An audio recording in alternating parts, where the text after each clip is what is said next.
Estaba a punto de entregarle mi empresa a mi nuera. Después de 42 años, construyendo todo desde cero, era momento de soltar. O al menos, eso me repetía cada mañana como una oración que nunca terminaba de sonar del todo correcto. Me llamo Roberto, tengo 65 años, un bigote gris que insisto en mantener recortado y práctico, manos que todavía tiemblan cuando recuerdo aquella tarde de jueves. Fue hace 6 meses. Pero juro que puedo sentir el sabor del miedo en mi boca cada vez que lo pienso. El sabor amargo de haber estado tan cerca de no seguir aquí. La empresa era mi vida, mi hijo, mi hija, mi razón de existir. Había empezado con un pequeño taller de herrería, en el patio trasero de la casa que compartía con mi madre en Naucalpan. Tenía 18 años y acababa de perder a mi padre. No teníamos nada más que una vieja soldadora y esa terquedad que corre por la sangre de los hombres de mi familia. Esos que no saben rendirse porque rendirse nunca fue una opción que nos ofrecieron. Hoy, la empresa emplea a 230 personas. Exportamos a 15 países. Nuestro nombre está grabado en las ferreterías industriales desde la Ciudad de México hasta Monterrey. Y estaba a punto de entregárselo todo a Valeria, mi nuera casada con mi único hijo Miguel. Valeria, mi nuera, mi error. No, no es justo. Ella no es un error, pero quizás la forma en que manejé todo sí lo fue. Le di a Miguel todo lo que nunca tuve. Escuelas caras, viajes, seguridad. Lo protegí de todas las batallas que tuve que enfrentar. Pensé que era un buen padre. Pensé que lo estaba protegiendo. No me di cuenta de que estaba creando un hombre que nunca había tenido que luchar por nada, que nunca entendió el valor del sudor que manchaba mis camisas mientras soldaba hasta las 3 de la mañana. Pero amaba a mi hijo. Lo amo todavía. Y cuando Valeria pidió hacerse cargo de la empresa, porque era ella quien realmente lo quería, no Miguel, ¿cómo podía negarme? Era la esposa de mi hijo, su compañera.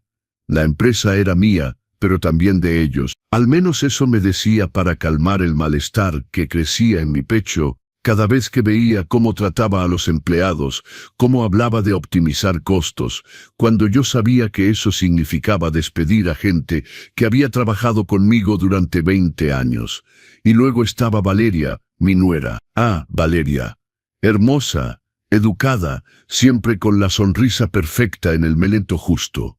Había entrado en nuestras vidas hace 3 años cuando conoció a Miguel.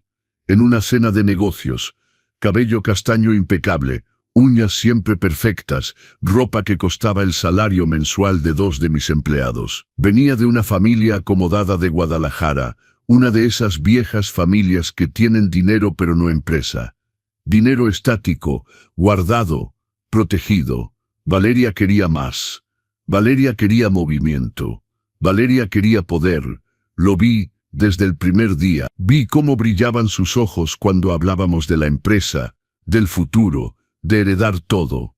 Vi cómo hacía preguntas aparentemente inocentes sobre la estructura accionaria, sobre el testamento, sobre la sucesión. Pero fingí no ver porque Miguel era feliz, porque sonreía de una manera que no había sonreído en años, porque quería creer que solo era un viejo cínico.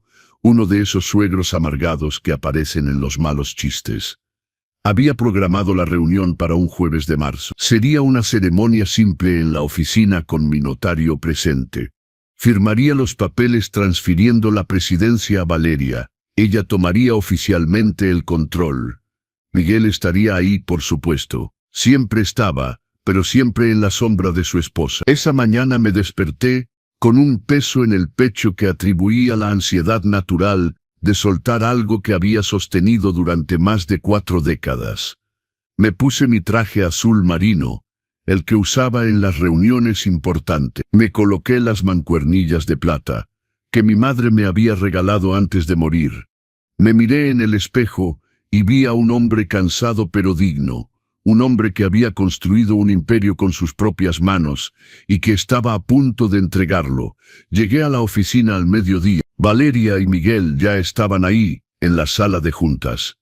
Ella se veía radiante, Llevaba un vestido color crema que probablemente costaba más que mi camioneta. Te sonrió con esa sonrisa perfecta. Roberto dijo, y siempre odié como nunca me llamaba suegro. Siempre Roberto, como si fuéramos colegas de trabajo. Traje café para todos. Sé cómo te gusta. Bien cargado y sin azúcar. Me tendió una taza de porcelana blanca. Vapor salía ligeramente de ella. El aroma era bueno. Rick estaba a punto de tomarla cuando Lupita, mi empleada doméstica desde hace 15 años, entró en la sala con una charola de pan dulce. Lupita rara vez venía a la oficina. Se encargaba de mi casa, de mi espacio privado. Verla aquí era extraño. Pasó cerca de mí y de repente tropezó. No se cayó, pero me golpeó lo suficientemente fuerte como para hacerme dar un paso al costado. Se acercó a mi oído solo un segundo, y susurró tan bajo que apenas escuché. No lo beba, solo confíe en mí. Mi corazón se aceleró. Miré a Lupita, pero ya se estaba alejando, el rostro impasible como si nada hubiera pasado. Miré la taza en mi mano, luego a Valeria, que me observaba con esa sonrisa, luego a Miguel, que manipulaba papeles, inconsciente. Durante años había construido una empresa basada en el instinto, en saber cuándo algo no estaba bien, en confiar en mi intuición, incluso cuando todos decían que estaba equivocado. Y en ese momento, mi intuición gritaba, «Valeria», dije con voz calmada, «eres adorable, pero sabes que el café muy caliente me hace mal al estómago. Déjame dejar que se enfríe un poco». Coloqué mi taza sobre la mesa, pero por favor no dejes que el tuyo se enfríe. Sé que te gusta bien caliente. Vi algo pasar por sus ojos. Fue rápido. Duda, pero sonrió de nuevo y tomó su propia taza. Y entonces, en un movimiento que pareció ocurrir fuera de mi control consciente, mientras Miguel se levantaba para llamar al notario, mientras Valeria se giraba para tomar azúcar, intercambié las tazas. La mía por la de ella, rápido, silencioso, perfecto. «Listo», dije levantando lo que ahora era su taza. «Ya está lo suficientemente frío». Valeria se dio vuelta y tomó lo que pensaba que era su taza, pero era la mía. Bebió un sorbo. 2. 5 minutos después, se desplomó en el piso. El cuerpo de Valeria cayó con un ruido sordo que todavía resuena en mis pesadillas. No fue dramático como en las películas. No hubo gritos, no hubo lucha, simplemente se derrumbó. La taza se resbaló de su mano, derramando café sobre la alfombra persa que tenía desde hace 20 años. El líquido oscuro se extendió como sangre. Miguel gritó. Creo que gritó. Todo se volvió amortiguado, como si alguien hubiera puesto algodón en mis oídos. Vi su boca abrirse, lo vi correr hacia ella, arrodillarse junto al cuerpo inmóvil de su esposa. Pero yo no me moví. Me quedé ahí parado, sosteniendo una taza vacía, observando. Existe un tipo de shock que no paraliza sino que te pone en un estado de lucidez brutal. Eso fue lo que sentí. Sin pánico, sin histeria. Solo una conciencia aguda y cortante de que mi instinto me había salvado, de que Lupita me había salvado, de que ese café, esa taza ofrecida con una sonrisa tan dulce, había sido preparado para mí. Mi nuera había intentado matarme. «Llama a una ambulancia», gritaba Miguel, sacudiendo a Valeria por los hombros. Estaba inconsciente, el rostro pálido, los labios comenzando a ponerse ligeramente azules.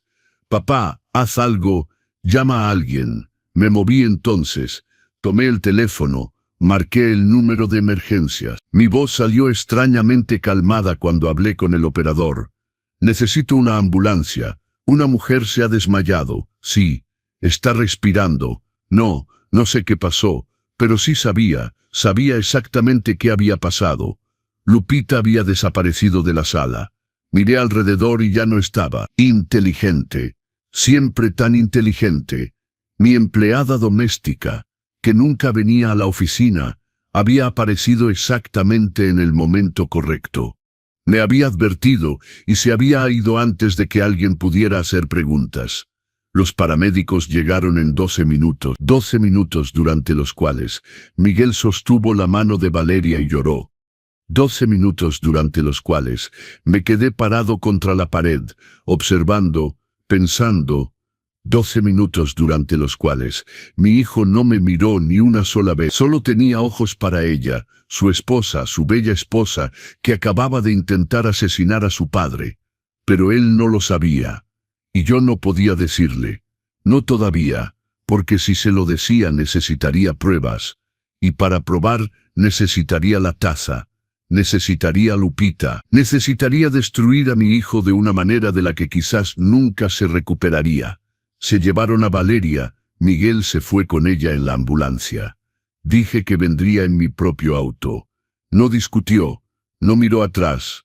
Cuando me quedé solo en la sala de juntas, miré las dos tazas, una vacía en el piso, caída. La otra sobre la mesa, todavía con café.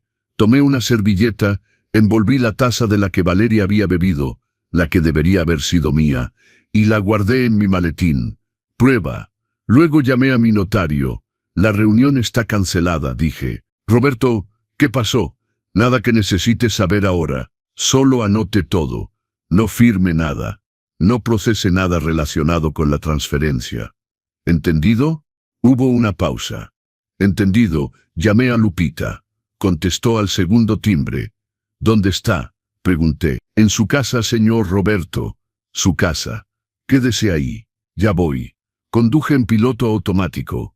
Mi casa estaba a 20 minutos de la oficina, en una zona tranquila y arbolada de Polanco. Había comprado esta casa hace 10 años, cuando finalmente pude permitirme el lujo de tener un espacio solo para mí. Miguel había vivido conmigo hasta su matrimonio, pero la casa siempre había sido mía. Mi refugio, mi castillo. Lupita estaba en la cocina cuando llegué. Tenía 63 años, 2 más que yo.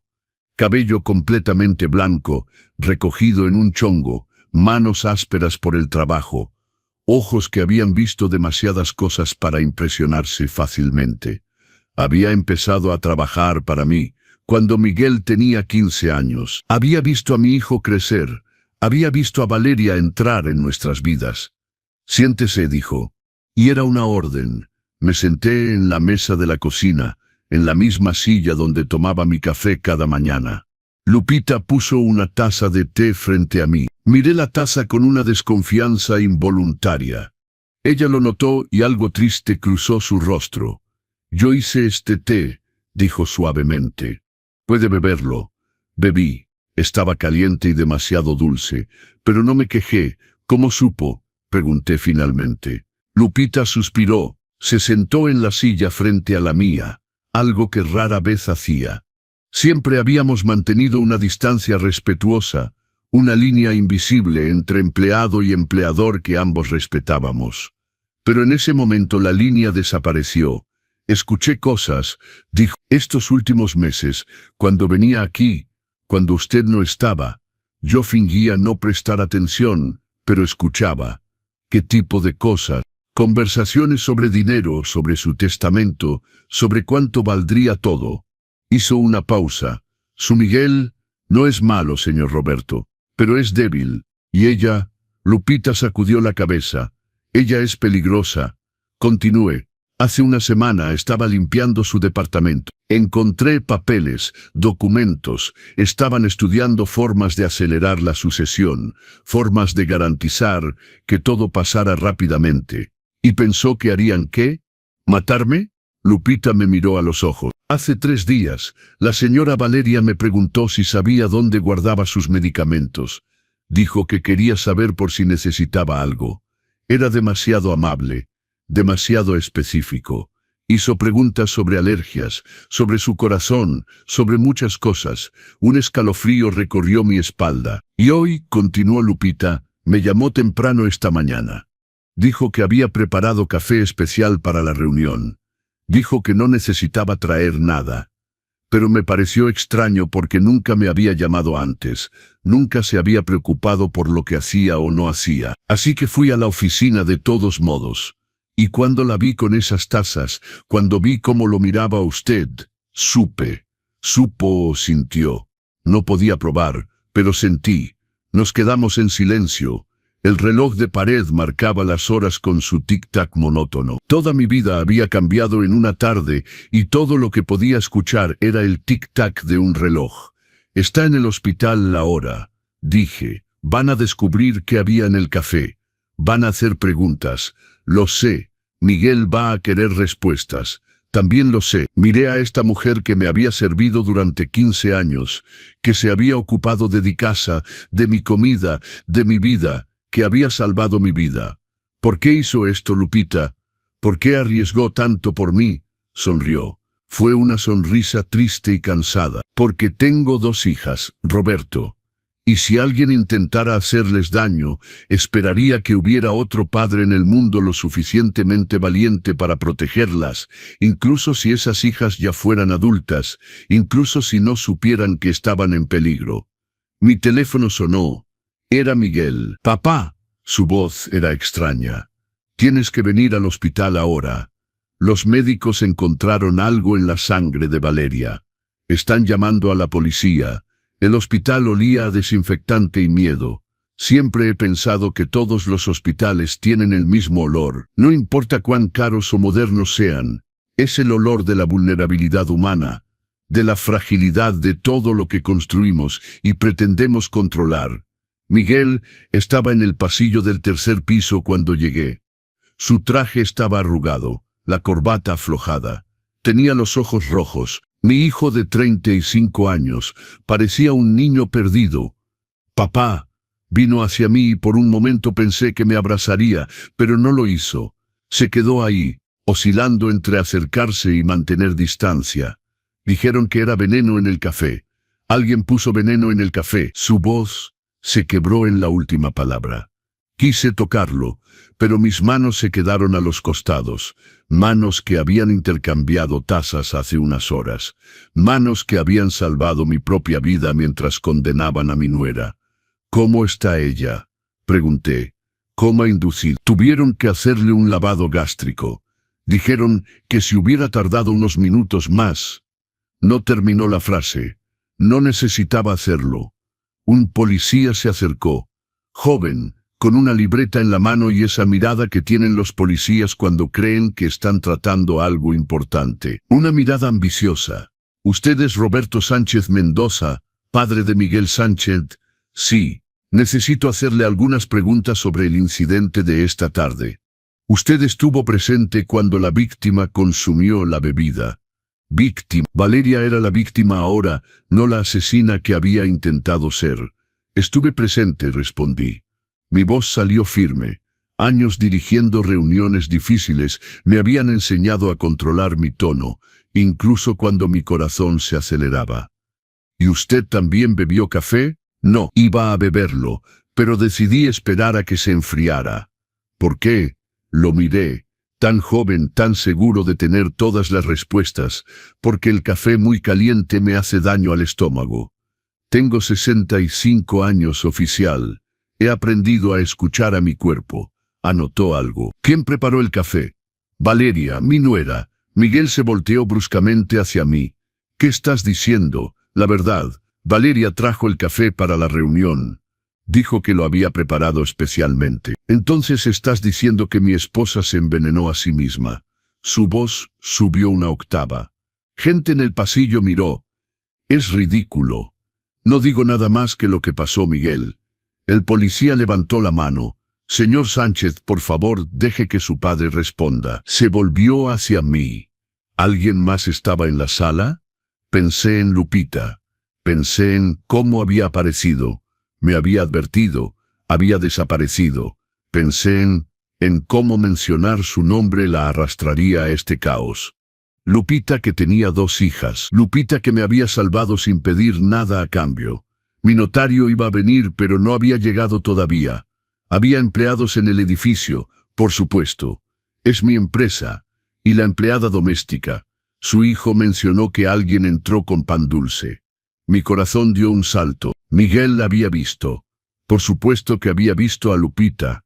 Sí, trajo pan dulce. Pero fue solo un momento, entró y salió. Necesitaré hablar con ella, por supuesto. Puedo darle sus datos. Miguel tenía la cabeza entre las manos. No puedo creerlo. No puedo creer que estemos teniendo esta conversación. Valeria está luchando por su vida y ustedes están ahí haciendo preguntas como si alguien hubiera planeado esto. Alguien lo planeó, dijo el policía con calma.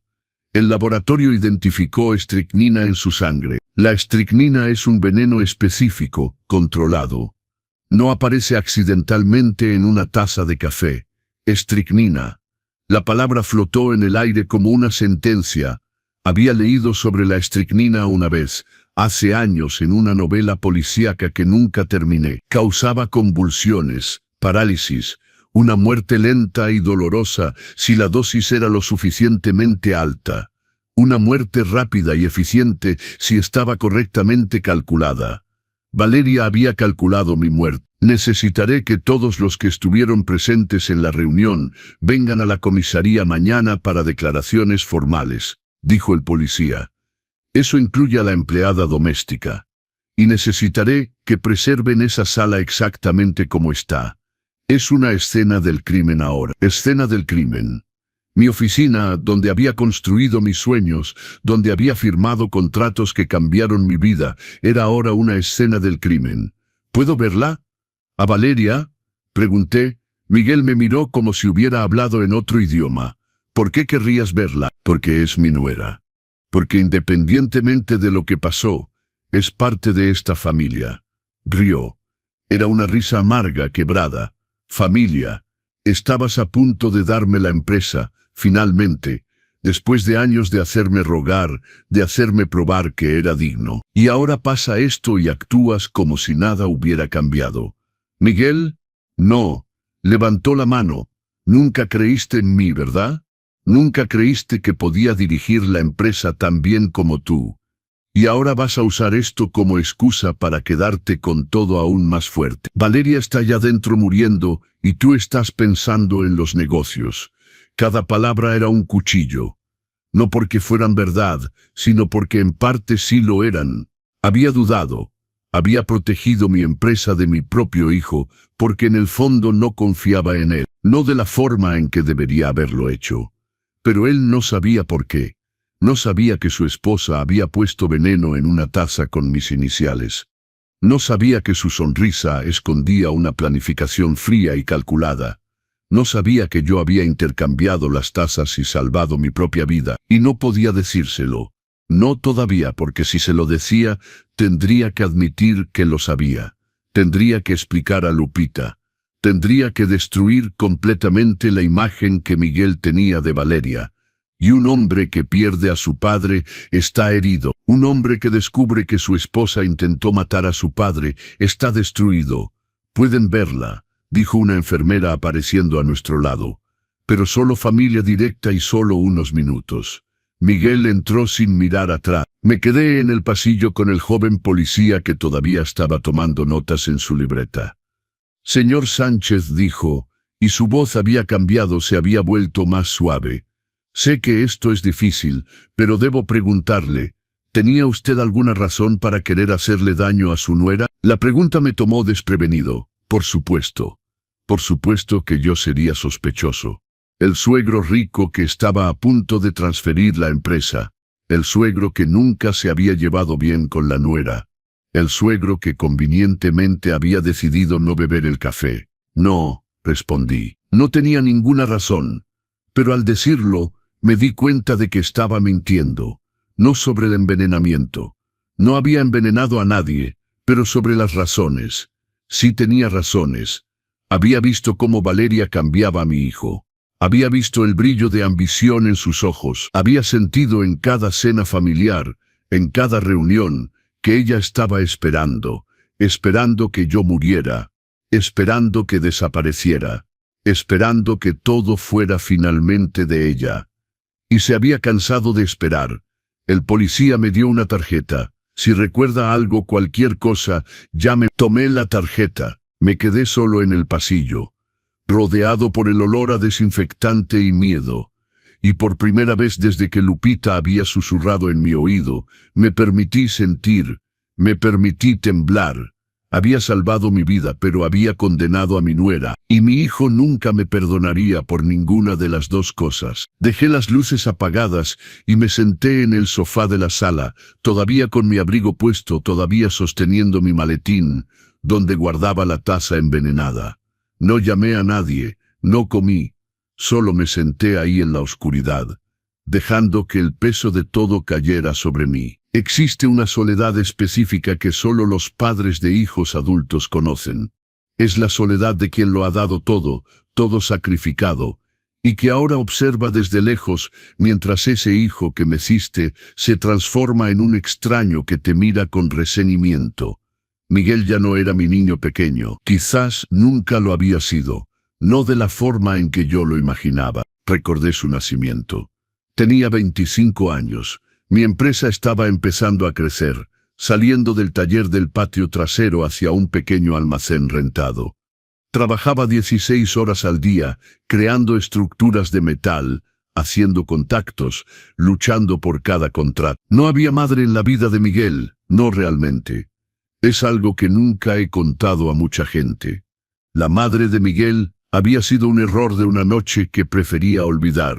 Una mujer casada, mayor que yo, que me había prometido cosas que nunca tuvo intención de cumplir. Cuando descubrió que estaba embarazada, me ofreció dinero para resolver el problema. Quería abortar.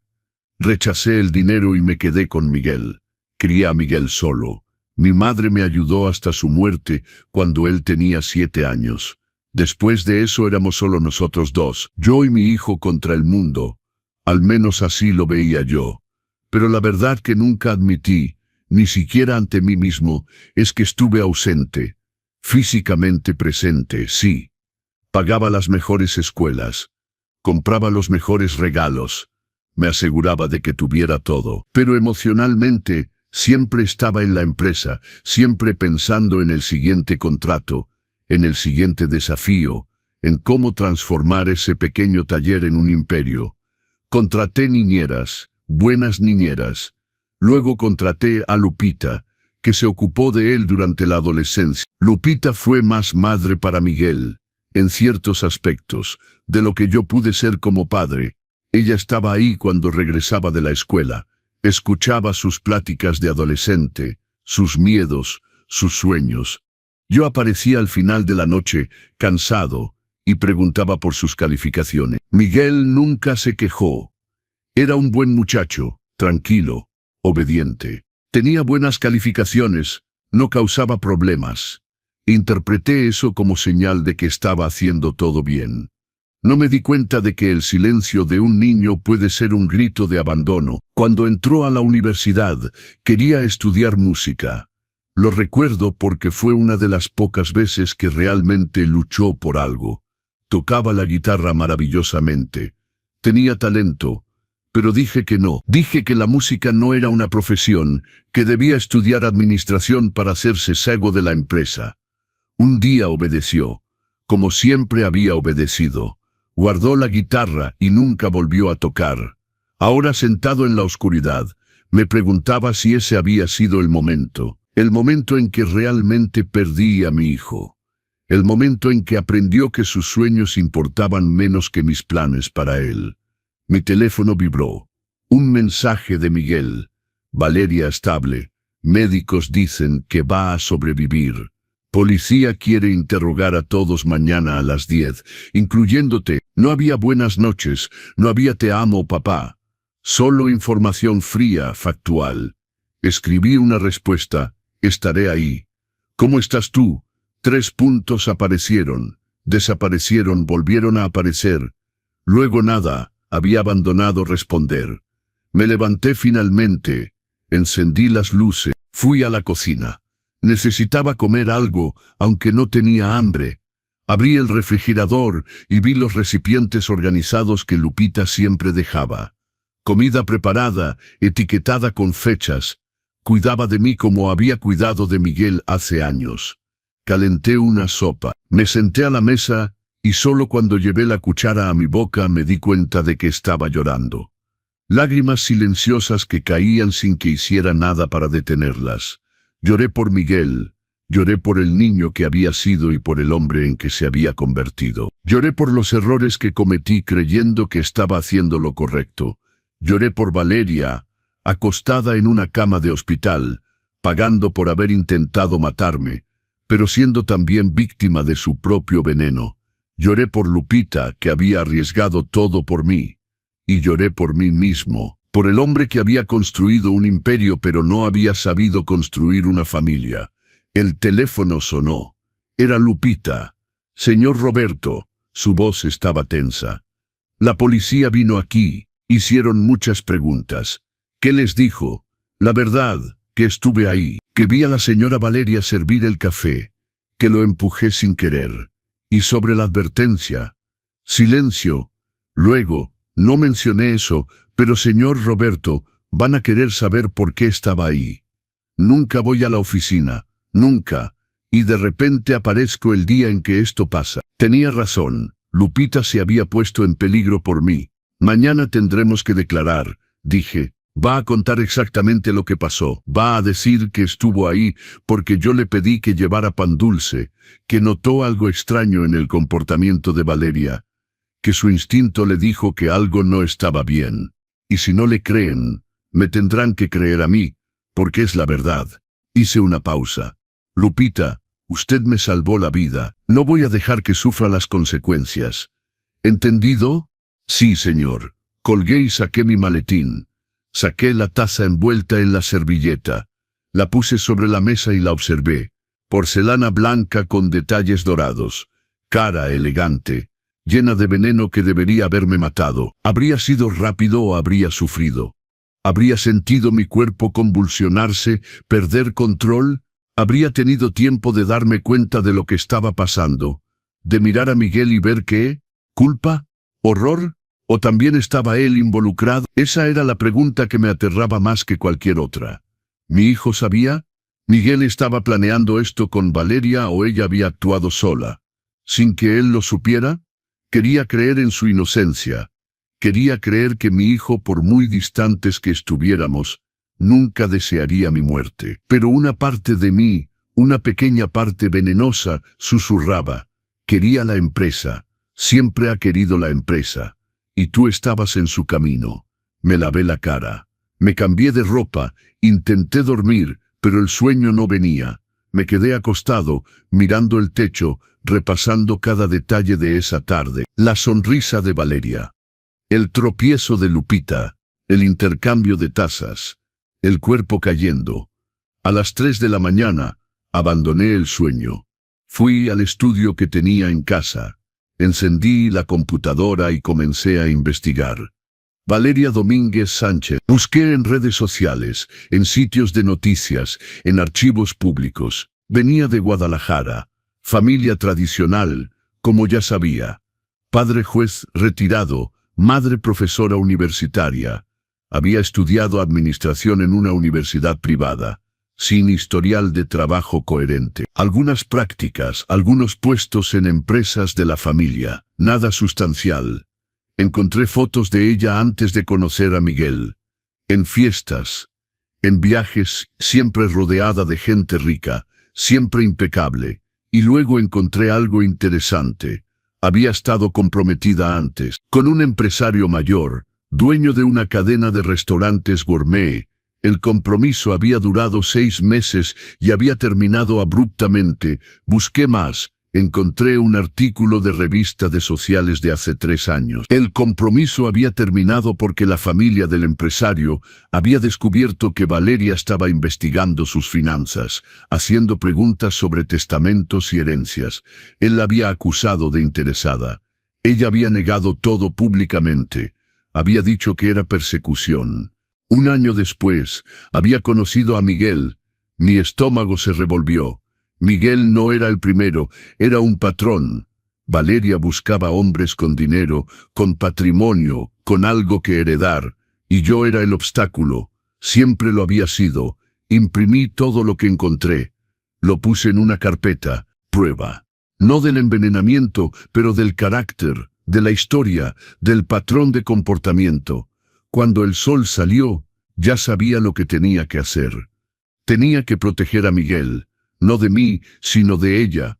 Tenía que mostrarle quién era realmente Valeria, incluso si me odiaba por ello, incluso si nunca me perdonaba, porque eso es lo que hacen los padres.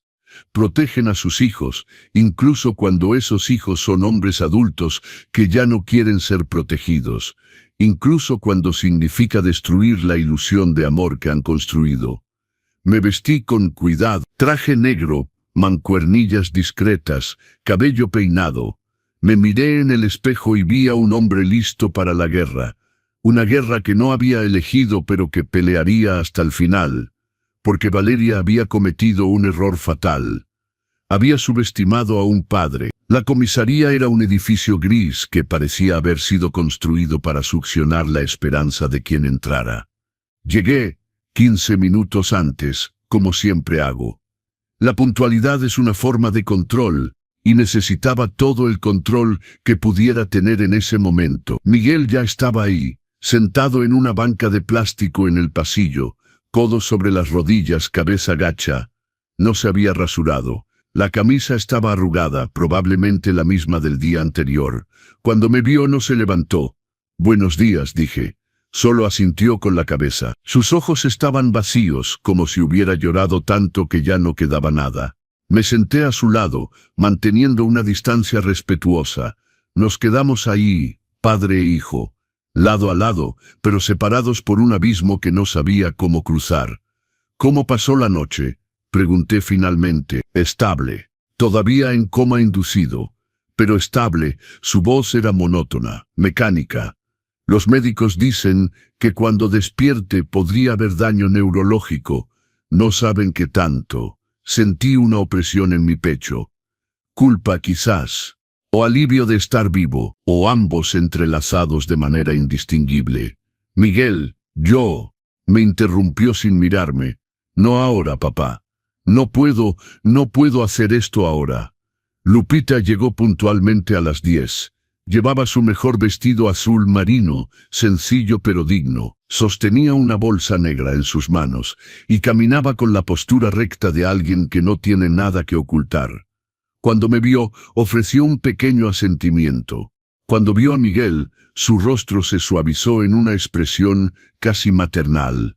«Señor Miguel», dijo suavemente. Él levantó la vista. «Lupita», escuché algo en su voz, un resto de calidez que no tenía cuando me hablaba a mí.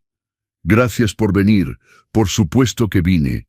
Un policía nos llamó. No era el joven de ayer, sino una mujer de mediana edad con cabello gris recogido en una cola de caballo apretada. Ojos inteligentes que nos evaluaron rápidamente. «Soy la comandante Reyes. Conduciré los interrogatorios. Uno a la vez, por favor. Señor Sánchez, usted primero». La seguí por un pasillo angosto hasta una pequeña sala con una mesa, 3 sillas y un espejo que obviamente era falso.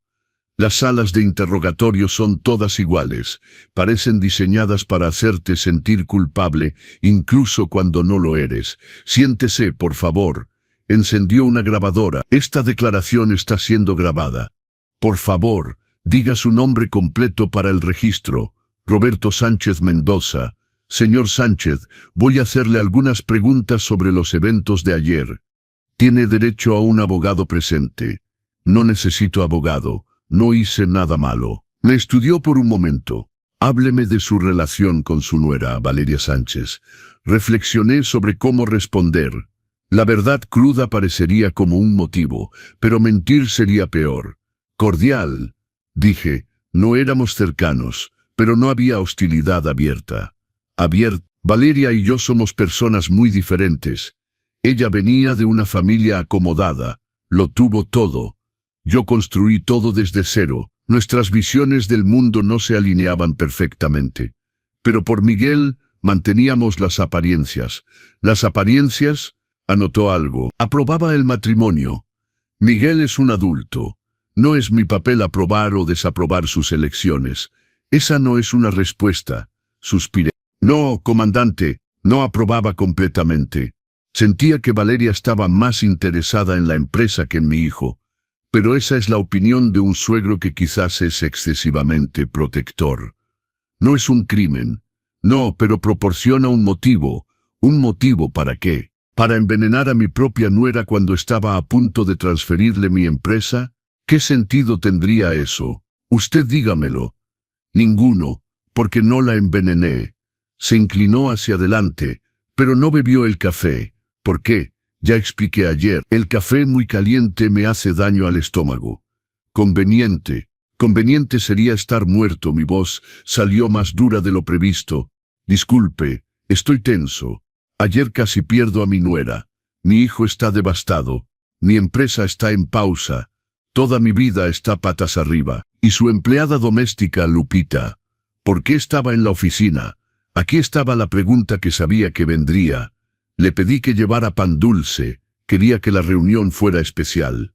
Era un momento importante. ¿Hace eso habitualmente? No, pero pago su salario. Cuando pido algo, lo hace.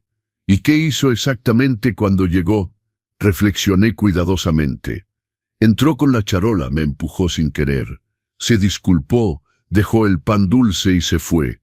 ¿Dijo algo cuando lo empujó? Mi corazón se aceleró. ¿Cómo? Testigos dijeron que se acercó a usted, que hubo un momento donde sus caras estaban cerca. Se disculpó por tropezar. Eso es todo. La miré a los ojos de alguien que había visto muchas mentiras. No creyó. Podía verlo en la forma en que sus labios se apretaron, en cómo anotó algo con más fuerza de la necesaria. La taza de la que Valeria bebió, dijo cambiando de táctica. ¿Era su taza? ¿Cómo? Las tazas tenían iniciales. Una tenía R, otra tenía V. Valeria bebió de la taza con R. ¿Por qué? Me congelé. No había notado las iniciales. No había prestado atención, solo había intercambiado las tazas por instinto, por miedo, por supervivencia. No lo sé, dije. Y era verdad. Quizás se confundió, o quizás alguien intercambió las tazas. El silencio entre nosotras era denso, cargado. Ella sabía, de alguna manera sabía. Si alguien las intercambió, dije con cuidado, fue Valeria. Quizás puso el veneno en la taza equivocada. Quizás se equivocó en su propio plan. No tiene sentido. ¿Por qué envenenar su propia taza? ¿Por qué envenenaría cualquier taza? Hice una pausa. Comandante, sé cómo se ve esto. Sé que soy sospechoso. Suegro rico, nuera incómoda, transferencia de poder en juego. Pero no lo hice. Y si quiere mi opinión profesional como hombre que ha dirigido una empresa durante 42 años, como alguien que sabe reconocer la ambición y la manipulación, investigue a Valeria, investigue su pasado, investigue por qué un compromiso anterior terminó abruptamente. Sus ojos se entrecerraron. Investigó a su nuera. Investigué anoche cuando me di cuenta de que alguien había intentado matarme. Y que quizás no la conocía tan bien como pensaba.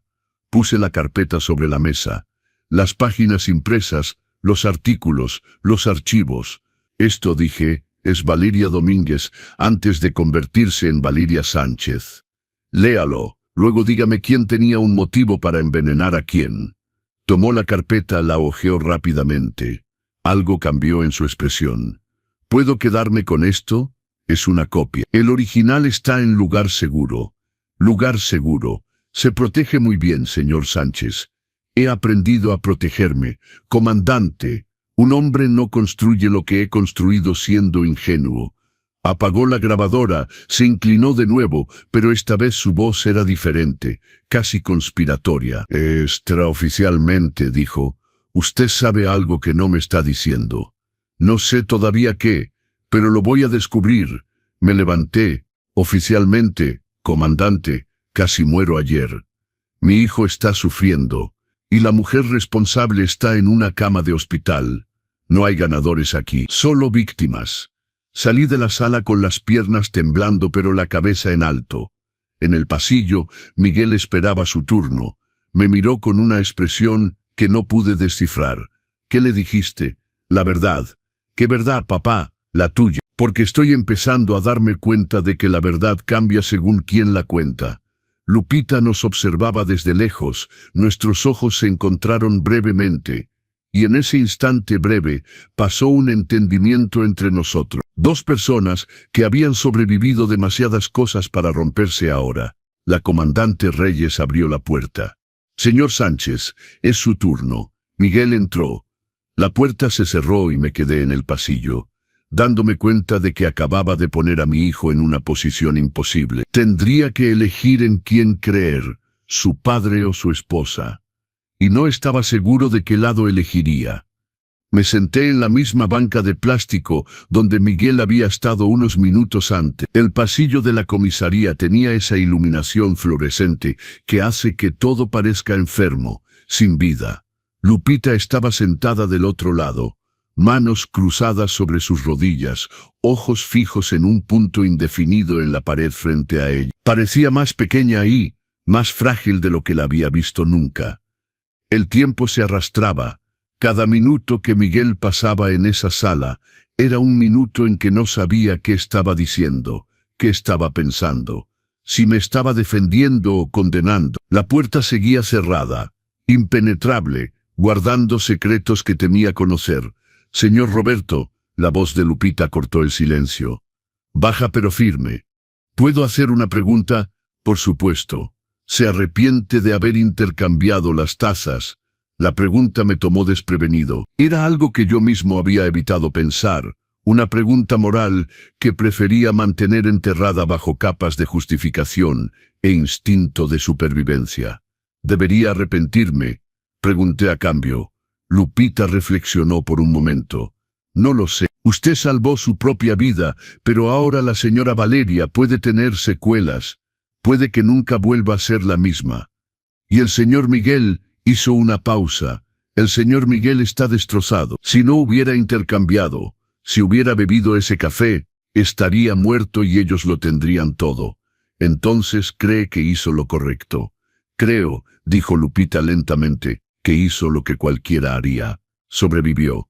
Pero la supervivencia tiene un precio, señor Roberto. Siempre lo tiene». Antes de que pudiera responder, la puerta se abrió. Miguel salió. Su rostro estaba aún más pálido, si eso era posible. Pasó directamente frente a mí sin mirar, sin hablar, directo hacia la salida de la comisaría. Me levanté para seguirlo, pero la comandante Reyes apareció en la puerta. «Déjelo ir», dijo. «Señora Lupita Santos, es su turno». Lupita se levantó con la dignidad de una reina. Solo tenía un vestido azul sencillo, una vieja bolsa, ninguna joya excepto un pequeño crucifijo alrededor del cuello. Pero la forma en que caminó hacia esa sala, la forma en que mantuvo la cabeza en alto, la hacía parecer más noble que cualquier mujer de sociedad que hubiera conocido. Me quedé solo en el pasillo. Saqué mi teléfono. Pensé en llamar a Miguel. Escribí un mensaje. Lo borré. Escribí otro. Al final, guardé mi teléfono sin enviar nada. ¿Qué podría decir? «Perdón por estar vivo. Perdón porque tu esposa intentara matarme. Perdón por no haberte confiado lo suficiente para dejarte dirigir la empresa que construí con mi propia sangre». La verdad era que ya no sabía qué sentía. Alivio de estar vivo. Culpa por Valeria, miedo de lo que Miguel pensaba, enojo por haber sido puesto en esta posición. Todo mezclado en un nudo tan apretado en mi pecho que apenas podía respirar. Mi teléfono vibró. Un mensaje de mi notario. «Vi las noticias, necesitamos hablar». Urgente. Las noticias, por supuesto. Envenenamiento en reunión de negocios, herederos y esposas involucrados, empresa familiar en crisis. La prensa adoraría esto. Lo llamé. Contestó al primer timbrazo. «Roberto, ¿dónde estás?» «En la comisaría para una declaración». «Dios mío, no deberías hablar con la policía sin mí presente». «No hice nada malo, Bernardo. Eso no importa. Eres el dueño de una empresa multimillonaria involucrado en un intento de homicidio. ¿Te das cuenta de cómo se ve eso?» Me daba cuenta. Por supuesto que me daba cuenta. «¿Qué dicen los medios?», pregunté. «Todavía son especulaciones, pero hay fotos tuyas entrando a la comisaría, de Miguel en el hospital. Van a empezar a investigar, van a descubrir la transferencia de poder que estaba planeada. Van a crear narrativas». Narrativa. La palabra me dio escalofríos, porque las narrativas eran más poderosas que los hechos. Las narrativas eran lo que la gente creía, independientemente de la verdad. Bernardo, necesito que hagas algo por mí. ¿Qué? Investiga a Valeria Domínguez en profundidad. Antes del matrimonio, durante, todo. Finanzas, relaciones anteriores, historial médico si puedes. Quiero saber cada movimiento que hizo en los últimos 5 años. Roberto, hazlo Bernardo, ahora. Porque si tengo razón sobre ella necesitamos pruebas. Pruebas reales, no solo intuición, suspiró. Pondré un investigador privado en eso, pero va a costar. No me importa el costo, me importa la verdad. Colgué justo cuando la puerta de la sala de interrogatorio se abrió de nuevo. Lupita salió. Su rostro estaba impasible, pero podía ver la tensión en sus hombros, la forma en que sus manos apretaban su bolsa demasiado fuerte. ¿Cómo fue? Pregunté cuando se acercó. Difícil. Hizo muchas preguntas sobre por qué estaba ahí, sobre lo que vi. Hizo una pausa. Insinuó cosas sobre mi lealtad hacia usted. Tu lealtad, insinuó que podría haber ayudado de alguna manera. Que éramos cómplices. La sangre me subió a la cara. Eso es absurdo. Lo sé, pero está buscando respuestas. Y cuando no las encuentra, empieza a inventar nuevas preguntas. La comandante Reyes apareció en la puerta de nuevo. Señor Sánchez, necesito unos minutos más. Mi estómago se contrajo, pero la seguí de regreso a la sala. Esta vez cuando me senté, puso algo sobre la mesa. Fotos de Miguel y Valeria. Algunas las reconocía de la boda, de eventos sociales. Otras eran nuevas para mí. Miguel y Valeria en un restaurante caro. Miguel y Valeria entrando a un banco. Miguel y Valeria en reunión con un hombre que no reconocía. ¿Sabe quién es este hombre? Señaló la última foto. No. Abogado especializado en sucesión patrimonial. Miguel y Valeria se reunieron con él 3 veces el mes pasado. Mi corazón se hundió. Estaba planeando, continuó, cómo asegurarse de que la transferencia de la empresa fuera definitiva e irreversible. Borradores de documentos, contratos que limitarían severamente su capacidad de interferir en las decisiones de la empresa después de la transferencia. Cada palabra era una puñalada. Miguel no solo estaba esperando la empresa, estaba planeando marginarme completamente, volverme insignificante en la cosa que había construido. Y Valeria, continuó la comandante Reyes, hizo búsquedas interesantes en su computadora, búsquedas sobre estricnina, sobre dosis letales, sobre cómo disfrazar veneno en bebidas. ¿Cuándo? Mi voz salió ronca. Hace 2 semanas. 2 semanas. Había estado planeando esto durante 2 semanas, mientras se sentaba en mi mesa, mientras me sonreía, mientras llamaba a Miguel, mi amor, frente a... Estaba investigando cómo matarme. ¿Su hijo sabía? La pregunta salió antes de que pudiera detenerla. La comandante Reyes me miró con algo que podría ser compasión. No hemos encontrado pruebas de eso todavía. Pero señor Sánchez, debe entender la situación. Valeria tenía un motivo y oportunidad. Su hijo tenía un motivo. Usted tenía un motivo. 3 personas en una sala, un intento de asesinato, y ninguno de ustedes está diciendo toda la verdad. Yo digo la verdad. De verdad, porque su hijo acaba de decirme que usted y Valeria no se llevaban bien, que había tensión constante, que amenazó varias veces con revocar la transferencia de la empresa. Dijo que usted era, consultó sus notas, controlador hasta el punto de obsesión, que nunca aceptó a Valeria, que les hizo la vida imposible. Cada palabra de Miguel repetida por la comandante era como vidrio enterrado en mi piel. Mi hijo me había pintado como un villano, como un suegro posesivo y cruel, como alguien que sería capaz de envenenar a su propia nuera. Y Lupita, continuó la comandante, implacable, su empleada leal que aparece convenientemente en el momento exacto, que lo empuja, que tiene acceso a su casa, sus cosas, que podría fácilmente obtener veneno, ponerlo en una taza. Lupita lo salvó o Lupita lo ayudó. No. Mi voz salió firme ahora. A pesar del temblor interior, Lupita no tiene nada que ver con esto. Y si su hijo ha pintado un retrato de usted como un monstruo, es porque está protegiendo a su esposa, porque la ama y no puede aceptar que ella intentó matar a su padre, o porque sabe que usted lo hizo. Me levanté. Mis piernas temblaban, pero me forcé a quedarme de pie. No voy a responder más preguntas sin mi abogado presente. Si quiere arrestarme, arrésteme. Si no, me voy. No se movió. No voy a arrestarlo todavía. Pero no salga de la ciudad, señor Sánchez. Y espere más visitas mías, porque esto tocó la carpeta con las fotos. Está lejos de terminar. Salí de esa comisaría sintiendo que había envejecido 10 años en 2 horas. Lupita me esperaba afuera, de pie bajo un sol que parecía cruel en su brillo indiferente. No preguntó nada, solo caminó a mi lado hasta el coche. ¿La llevo a casa?, ofreció. Sí, por favor. Subimos al coche. Lupita conducía. Yo miraba por la ventana sin ver nada. La ciudad pasaba en un borrón de color y movimiento que no tenía sentido. Señor Roberto, dijo Lupita después de un largo silencio. El señor Miguel, él no sabe lo que hace. Está confundido, asustado. Cuando el polvo se asiente, se dará cuenta. ¿Darse cuenta de qué? ¿De que su padre tenía razón? ¿De que su esposa intentó matarme? Reí. Un sonido amargo. ¿O se dará cuenta de que su padre es exactamente lo que dijo? Controlador, obsesivo, incapaz de soltar. Usted no es nada de eso. No, me volteé hacia ella. Porque a veces, Lupita, miro mi vida y me pregunto. 42 años construyendo una empresa. ¿Y para qué? Para pasársela a un hijo que me odia. Para crear una dinastía que va a borrarme en cuanto firme los papeles. Llegamos a casa. La casa que había comprado con mi propio dinero. La casa que era mía. Solo mía. Parecía vacía ahora. Hueca. Gracias por hoy, le dije a Lupita. Por todo.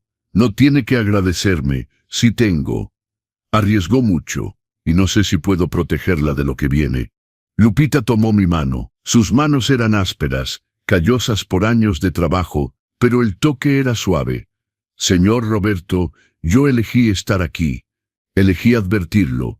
Elegí protegerlo, y elijo quedarme a su lado ahora, porque eso es lo que hace la familia. Y usted, sus ojos se llenaron de lágrimas, usted es más familia para mí de lo que mi propia sangre jamás ha sido. Lloré entonces, ahí en el coche, sosteniendo la mano de mi empleada doméstica que era más leal que mi propio hijo. Lloré por todo lo que había perdido y por todo lo que quizás nunca tuve realmente.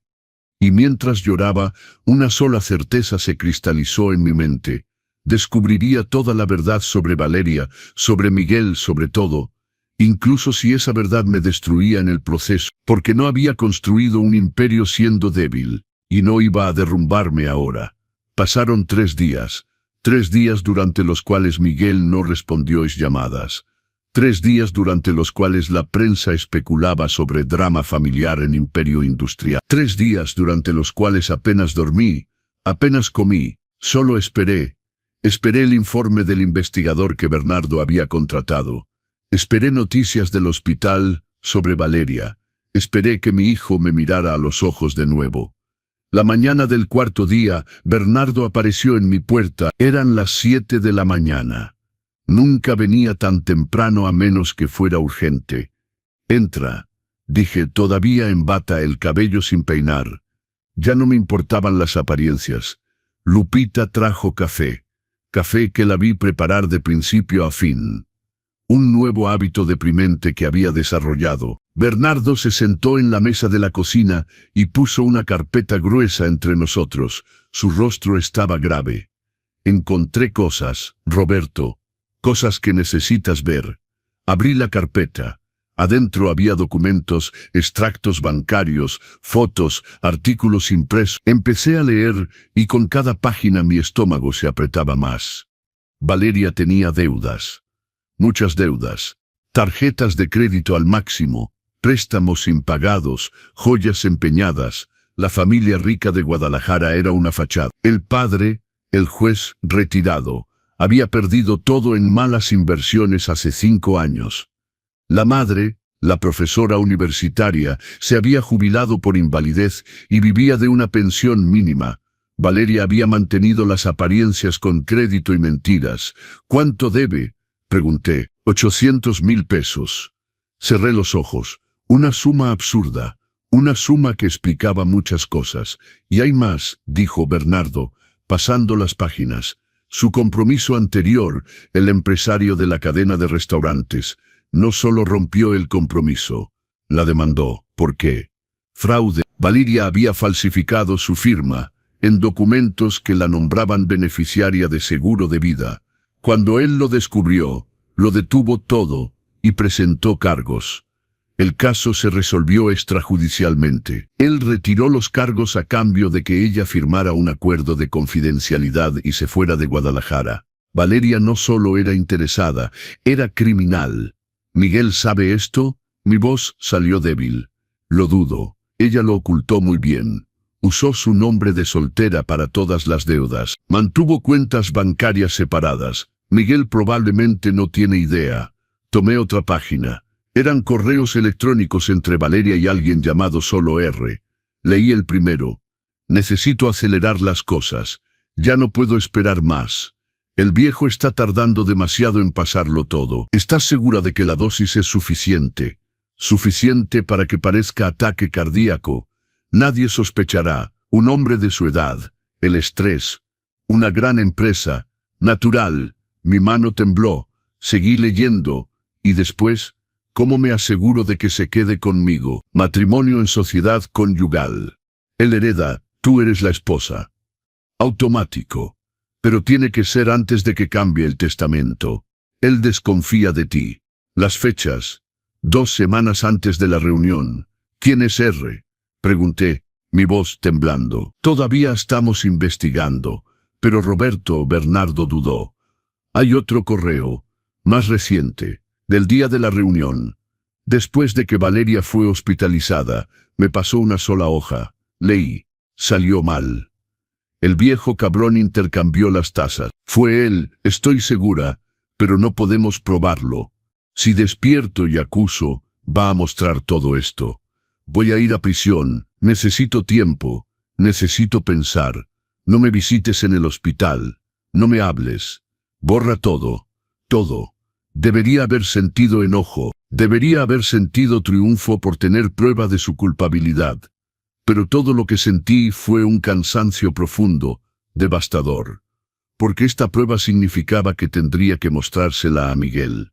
Tendría que destruir completamente la imagen que tenía de su esposa. Valeria despertó, dijo Bernardo suavemente. Anoche. Los médicos llamaron a Miguel. Está consciente. Con secuelas motoras en el lado izquierdo, pero consciente. ¿Ha hablado? No sabemos todavía qué ha dicho. Pero Miguel está con ella en el hospital ahora. Tomé mi teléfono. Miré la lista de llamadas perdidas, de mensajes sin respuesta. Mi hijo me había cortado completamente de su vida. Y ahora estaba ahí, al lado de la mujer que había planeado mi muerte. Probablemente escuchando su versión. La versión donde yo era el villano. Tengo que ir, dije. Tengo que ir allá. Roberto, no sé si es buena idea. No pido tu opinión, Bernardo. Voy. Lupita apareció en la puerta de la cocina. Lo llevo. Me vestí rápidamente. Pantalón negro, camisa blanca, saco, una armadura corporativa. Peiné mi cabello. Me puse las mancuernillas de plata. En el espejo vi a un hombre de 65 años a punto de entrar en batalla. Un hombre cansado pero no vencido. El hospital era el mismo olor, mismo pasillo. Pero ahora conocía el número de habitación. 3er piso, habitación 300 y... Había llorado. Mi hijo había llorado y yo no estuve ahí para consolarlo. Papá, su voz era ronca. ¿Qué haces aquí? Soy tu padre. ¿Dónde más estaría? Rió, pero era un sonido sin humor. Vienes aquí a fingir que te importa, a fingir que no estás contento de que Valeria esté destrozada. No estoy contento, Miguel. Nunca quise esto. No porque es muy conveniente. Nunca la aceptaste. Nunca creíste en nosotros. Y ahora, su voz se quebró. Ahora ella está ahí adentro. Apenas puede mover su brazo izquierdo, con dificultad para hablar. Y todo lo que puedo pensar es que tú hiciste esto. Yo no hice nada. Mentiroso, se levantó. Y por primera vez en mi vida, vi verdadero enojo en los ojos de mi hijo. Enojo dirigido hacia mí. Intercambiaste las tazas. Valeria me lo dijo. Te vio. Intercambiaste las tazas y la dejaste beber el veneno que tú habías puesto. Mi mundo giró. Ella había dicho eso. Estaba ahí adentro, luchando para formar cada palabra. Y lo primero que había hecho era acusarme. Protegerse de mí. Me advirtió, continuó Miguel. Estaba ahí luchando por hablar y lo primero que hizo fue advertirme, protegerme de ti. Saqué la carpeta que había traído. La carpeta con todos los correos, todas las pruebas, toda la verdad sobre quién era Valeria realmente. Miguel, necesito que leas esto. No quiero leer nada que hayas traído. Por favor, lee. Después, si quieres seguir odiándome, lo aceptaré. Pero lee. Le tendí la carpeta. La miró como si fuera una serpiente venenosa. Lee, repetí.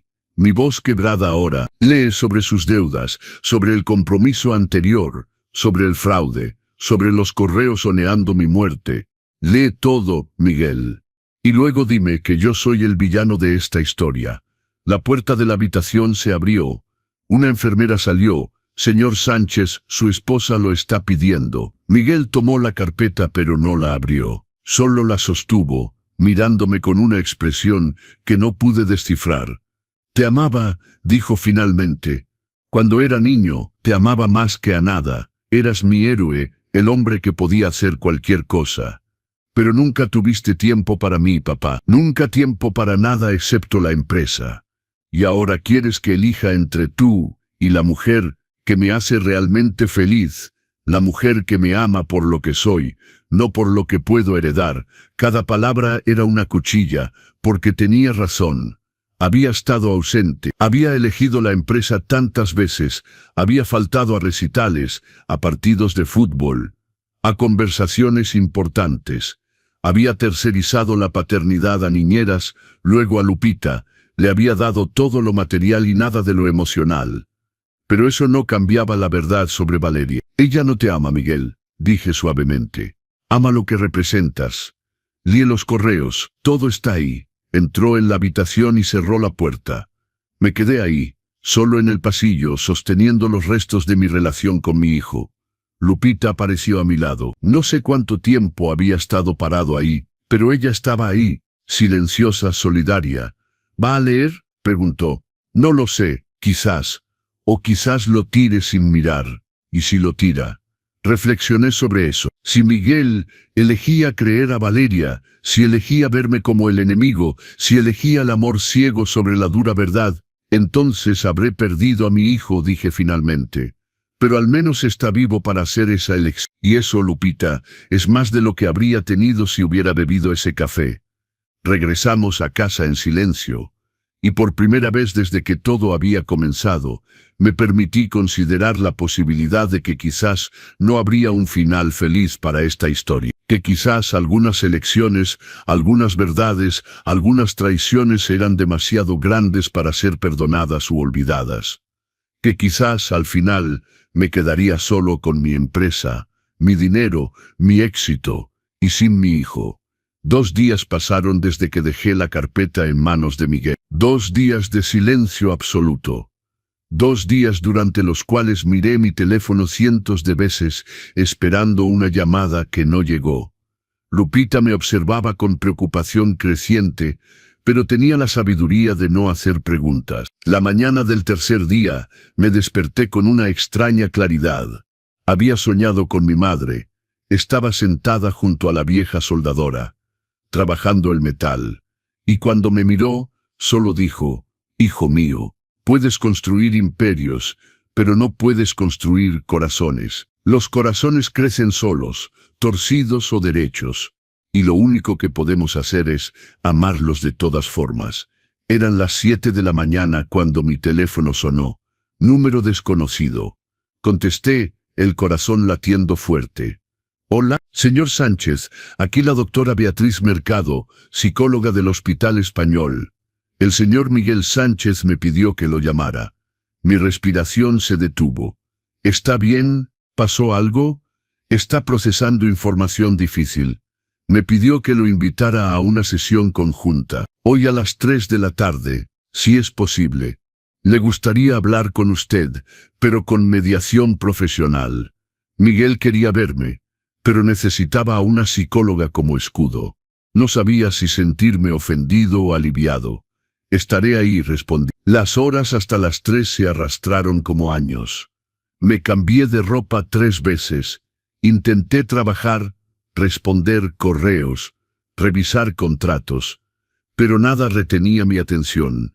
Mi mente estaba atrapada en ese consultorio, en ese encuentro que podría definir si todavía tenía un hijo o no. Lupita preparó el almuerzo que no pude comer. Debe alimentarse, señor Roberto. No puedo, tengo el estómago cerrado. Se sentó frente a mí. ¿Puedo decir algo? Siempre. El señor Miguel es un buen hombre. Confundido, herido, pero bueno, lo crié tanto como usted.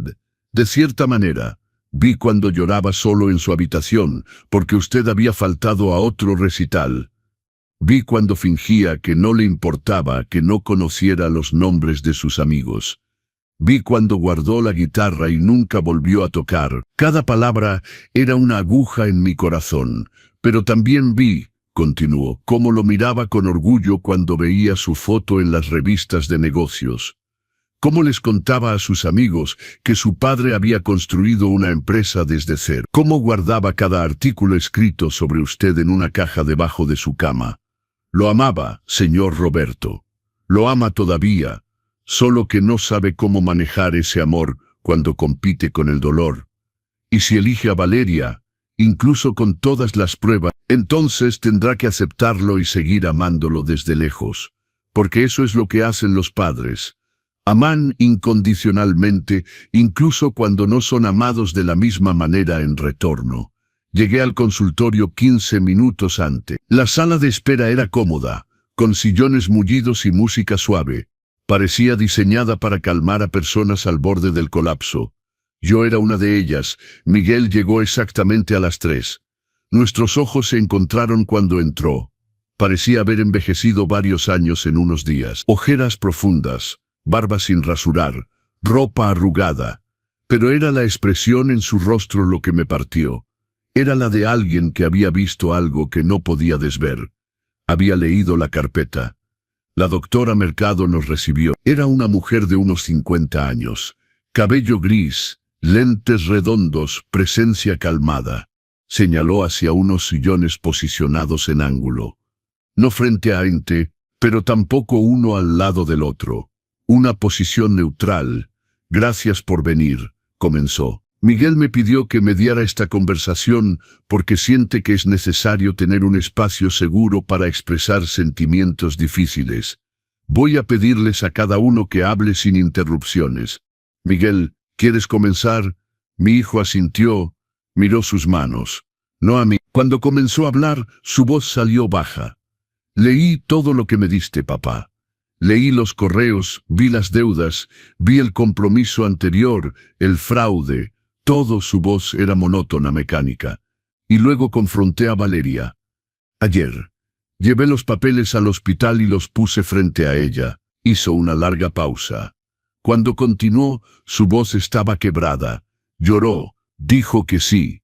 Tenía deudas, que su familia había perdido todo y que le daba vergüenza decírmelo. Dijo que el exnovio era abusivo y que las acusaciones de fraude eran su venganza. Dijo que los correos estaban sacados de contexto, que estaba investigando para un libro que quería escribir. Abrí la boca para protestar, pero la doctora Mercado levantó la mano. Déjelo terminar. Miguel me miró finalmente. Sus ojos estaban mojados. Quería creerle, papá. Dios, ¿cómo quería? Porque si le creía, eso significaba que estabas equivocado, que estabas tratando de separarnos por celos o control, o cualquier otra razón, y sería más fácil culparte a ti que aceptar que la mujer que amo, la mujer con la que me casé, planeó matar a mi padre. Una lágrima rodó por mi cara. Pero luego, continuó, pedí ver su teléfono. Y se negó.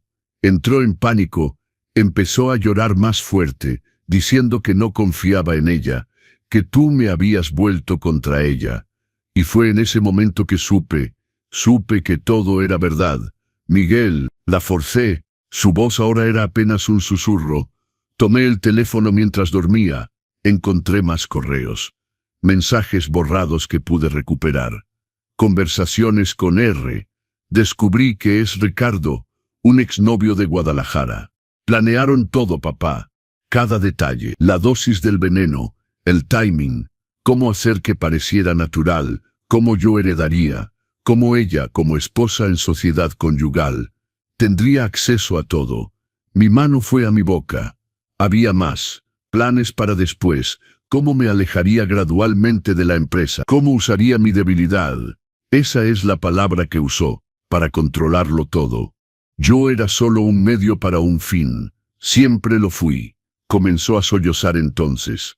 Sollozos profundos, dolorosos de un hombre que había visto su mundo colapsar. Me levanté instintivamente queriendo ir hacia él, abrazarlo. La doctora Mercado asintió, dando permiso. Me arrodillé frente a Miguel y puse mis manos sobre las suyas. Hijo mío, susurré. Lo siento, papá. Perdón por no creerte. Perdón por llamarte controlador, obsesivo. Perdón por tomar su lado cuando casi te mueres. Perdón por todo. No, dije firmemente. No te disculpes por haber amado. Amaste a la persona equivocada. Pero el amor nunca es razón para disculparse. Pero ella iba a matarte. Y si no hubieras intercambiado las tazas. Pero las intercambié. Estoy aquí. Estamos aquí. Me abrazó entonces. Por primera vez en años, mi hijo realmente me abrazó. No un abrazo de saludo social, sino un abrazo de alguien aferrándose a un salvavidas en un mar tormentoso. Nos quedamos así por mucho tiempo. La doctora Mercado esperó pacientemente. Cuando finalmente nos separamos y volvimos a los sillones, Miguel se limpió la cara con el dorso de sus manos. Llamé a la policía, dijo. Mostré todo. Los correos, los mensajes, todo. La comandante Reyes va a presentar cargos formales contra Valeria. Intento de homicidio con premeditación. Y pregunté suavemente, ¿cómo estás manejando eso? No lo sé. Es como si los últimos 3 años de mi vida hubieran sido una mentira. Cada beso, cada te amo, cada plan para el futuro. Todo falso. Nunca me amó. Solo amó lo que yo representaba. La doctora Mercado se inclinó ligeramente hacia adelante. Miguel, ese dolor que siente es real y válido.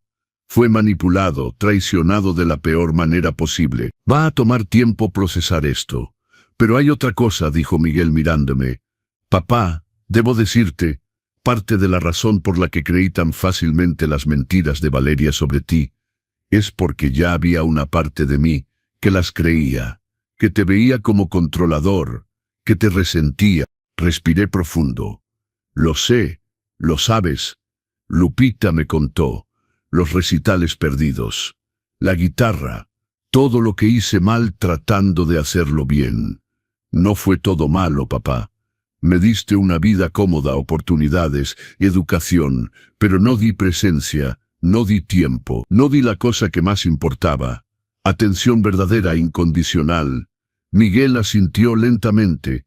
Pasé tanto tiempo resintiendo que cuando apareció Valeria, dándome toda la atención que quería, me enamoré. No de ella, me doy cuenta ahora, sino de la idea de finalmente ser la prioridad de alguien. Y deberías haber sido mi prioridad, dije, mi voz quebrándose. Eras mi hijo, eres mi hijo, y fallé contigo de maneras que no puedo deshacer. La doctora Mercado intervino gentilmente. Están teniendo una conversación importante sobre heridas antiguas, pero es crucial recordar que reconocer errores pasados no significa que no puedan construir algo nuevo. Ahora Miguel. Miguel me miró. ¿Todavía quieres darme la empresa? La pregunta me sorprendió. ¿Todavía la quieres? No lo sé. Antes la quería porque pensaba que era mi derecho, mi herencia, lo que me debían después de años de ser tu hijo. Pero ahora me doy cuenta de que no sé si realmente la quiero, si realmente entiendo lo que significa. Sentí algo extraño en mi pecho, no decepción, alivio. Entonces no decidas ahora, dije. La empresa no va a ningún lado. Y tú necesitas tiempo para sanar, para descubrir quién es Miguel sin Valeria, sin las expectativas, sin la presión. ¿Y tú, papá, qué necesitas? Reflexioné sobre eso. ¿Qué necesitaba después de 65 años? Después de un imperio construido, después de casi ser asesinado, después de casi perder a mi hijo, ¿qué necesitaba realmente? Necesito conocer a mi hijo, respondí. Realmente conocerlo. No al heredero, no al futuro ser, solo a Miguel. Y necesito que me conozcas también. No como el empresario, no como el patriarca. Solo como Roberto, tu padre. Sonrió. Era una sonrisa pequeña, triste, pero real. Creo que me gustaría eso. Una semana después de la sesión con la doctora Mercado, Miguel apareció en mi puerta sin avisar. Eran las 10 de la mañana, un sábado. Lupita estaba en el mercado. Yo estaba en el jardín, tratando de cultivar rosas que siempre morían en mis manos inexpertas. Papá, dijo, y había algo diferente en su voz. Más ligero. ¿Puedo pasar? Es tu casa tanto como la mía, respondí quitándome los guantes de jardinería. Sonrió débilmente. Nunca lo ha sido. De hecho, compraste esta casa después de mi boda. Nunca viví aquí. Era verdad. Otra distancia que había creado sin darme cuenta. Entonces, déjame corregir eso, dije. Miguel, esta es mi casa y siempre eres bienvenido aquí. Como hijo, no como heredero. ¿Quieres café? Solo si me dejas hacerlo a mí. Fuimos a la cocina. Observé a mi hijo preparar café con la familiaridad de alguien que conocía el camino, aunque nunca había vivido aquí. Lupita le había enseñado bien. Arrestaron a Ricardo ayer, dijo Miguel removiendo el café. El exnovio de Valeria, Ricardo Almeida, confesó todo a cambio de reducción de sentencia. Mi estómago se revolvió. Fue él quien consiguió la estricnina. Trabaja en un laboratorio farmacéutico. Tenía acceso, Valeria planeó todo, pero él fue el socio. Se conocieron cuando ella vivía en Guadalajara. Nunca realmente terminaron. Siguieron viéndose durante todo nuestro matrimonio. La traición tenía capas, como una cebolla podida, revelando más podredumbre con cada peladura. Lo siento, Miguel. Yo también. Sirvió el café en 2 tazas. Las miré instintivamente, verificando. Él lo notó y algo triste pasó por su rostro. Yo hice este café, papá. Puedes beberlo. Lo sé. Perdón. Entiendo. Va a tomar tiempo. Para ambos. Nos sentamos a la mesa. El mismo lugar donde Lupita me había ofrecido té hace días. El mismo lugar donde había llorado solo. Pero ahora tenía a mi hijo aquí. Valeria firmó los papeles de divorcio, dijo Miguel mirando su taza. Sin contestación. Su abogado le aconsejó cooperación total dado los cargos criminales. El matrimonio está oficialmente terminado desde ayer. ¿Cómo te sientes? Vacío, aliviado, enojado, triste, todo al mismo tiempo. Tomó un sorbo. Pero también libre. Es extraño decirlo cuando mi esposa está en la cárcel esperando juicio por intentar matar a mi padre. Pero me siento libre. No es extraño. Valeria era una prisión, hermosa, seductora, pero una prisión. Y yo elegí entrar, elegí ignorar las señales. Tú trataste de advertirme sutilmente. Lupita trató, pero estaba tan desesperado por atención, tan necesitado de sentirme amado, que creía la primera persona que me dijo que era suficiente. Respiré profundo. Eso fue mi culpa. Te hice sentir insuficiente. Te hice dudar de tu valor. Sí, aceptó, y la honestidad dolió, pero también elegí cómo reaccionar a eso. Podría haberte confrontado. Podría haber buscado terapia. En lugar de eso, busqué validación externa y encontré una depredadora. Nos quedamos en silencio. Un silencio honesto sin evasión. ¿Recuerdas cuando tenía 9 años? Dijo de repente Miguel. Hice esa presentación de guitarra en la escuela. Una canción de Santana en la que había practicado durante meses. Mi corazón se hundió. No fui. No fijo. Tenías una reunión en Monterrey. Importante. Un gran contrato. No habló con acusación, solo hechos. Lupita fue. Lo grabó todo. Cuando llegaste a casa, estabas en el teléfono. Esperé afuera de tu oficina durante 20 minutos sosteniendo el certificado de primer lugar. Cuando finalmente colgaste y entré, miraste el certificado y dijiste, «Muy bien, hijo, ahora ve a hacer tu tarea». Las lágrimas quemaron mis ojos. Miguel, esa noche continuó, decidí que no importaba qué tan bueno fuera con la guitarra. Nunca sería más importante que la empresa. Así que dejé de intentar. ¿Por qué me cuentas esto ahora? Porque pasé 26 años culpándote por eso. Por no ver mi talento, por no valorar mis pasiones, por elegir los negocios sobre mí. Pero la verdad es que nunca te dije cuánto dolía. Nunca te di la oportunidad de entender. No deberías haber tenido que decirlo, debería haberlo visto. Quizá, pero papá, me doy cuenta ahora de que guardé mucho resentí silencioso. Y cuando Valeria apareció, todo ese enojo encontró un objetivo. Ella me dijo que eras controlador y le creí, porque una parte de mí ya lo creía. Me dijo que nunca me viste como capaz, y le creí porque dudaba de mi propia capacidad. Hizo una pausa, limpiándose los ojos. Valeria no creó la distancia entre nosotros. Solo se aprovechó de una grieta que ya existía, y por eso me miró directamente. También debo asumir mi responsabilidad. Por no hablar, por guardar rencores, por dejar que se transformaran en resentimiento. Tomé su mano a través de la mesa. Entonces, ¿cómo arreglamos esto?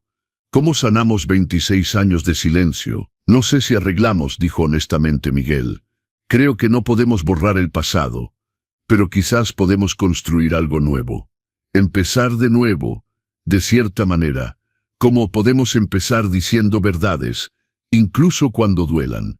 Especialmente cuando duelan. Asentí. Entonces déjame empezar. Miguel, fallé contigo. Prioricé mi empresa sobre mi hijo incontables veces. Proyecté mi ambición sobre ti sin preguntarte qué querías. Y peor, confundí proveer cosas materiales con proveer amor. Pensé que pagar escuelas caras y dar regalos compensaría mi ausencia. Y lo lamento. Lo lamento profundamente. Y yo, dijo Miguel apretando mi mano, guardé rencor en lugar de comunicar. Elegí a una mujer que validaba mi victimización en lugar de desafiarme a crecer. Y dejé que el resentimiento hacia ti casi me costara reconocer cuando alguien estaba literalmente intentando matarte. Reímos. Era una risa mojada, triste, pero real. ¿Qué paracemos? Dije. Un desastre, aceptó. Pero somos un desastre juntos. Miguel, sobre la empresa, empecé a decir. No, me interrumpió. No ahora, no quiero hablar de la empresa ahora. Dudó. Quiero que me cuentes de la abuela, cómo empezó todo, no la versión de las revistas de negocios, la versión real. Y entonces conté sobre mi madre trabajando hasta que le sangraban las manos, sobre mi padre que murió demasiado joven dejándonos sin nada, la vieja soldadora que era todo lo que teníamos. El primer cliente que pagó 500 pesos por una reja de hierro. Las noches sin dormir. El miedo constante de fracasar. La soledad de construir algo cuando nadie cree en ti. Y Miguel escuchó. Realmente escuchó. Hizo preguntas. Quiso detalles que nunca había pedido antes. Cuando el sol comenzó a ponerse, todavía estábamos en la mesa de la cocina. Lupita había regresado hace horas, pero se fue directamente a su habitación, dándonos espacio.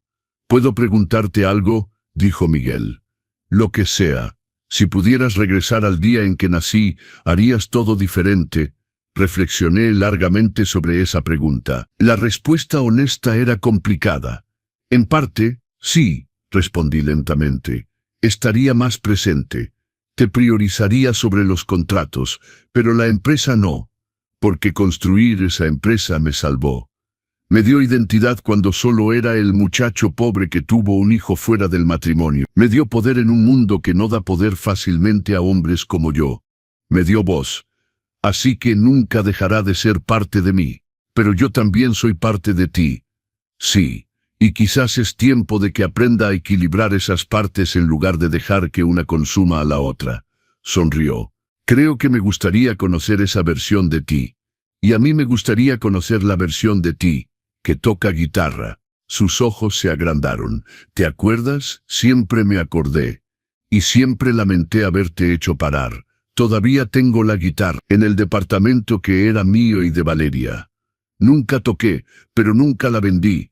Tráela aquí, dije impulsivamente. Esta casa es demasiado grande para una persona.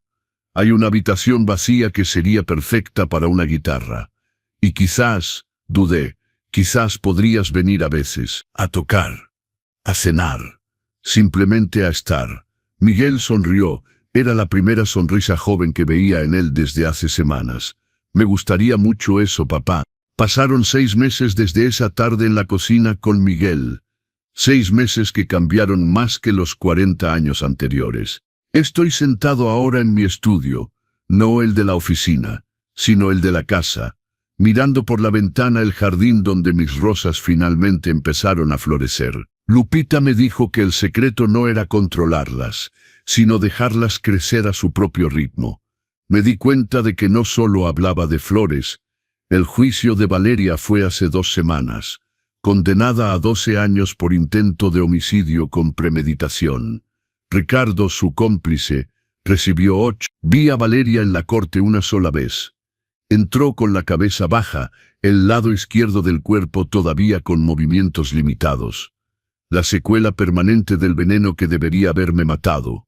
Nuestros ojos se encontraron por un breve instante. No vi remordimiento, solo vi enojo por haber sido atrapada. Miguel no fue al juicio. Dijo que no podía, que ya había cerrado ese capítulo y necesitaba avanzar.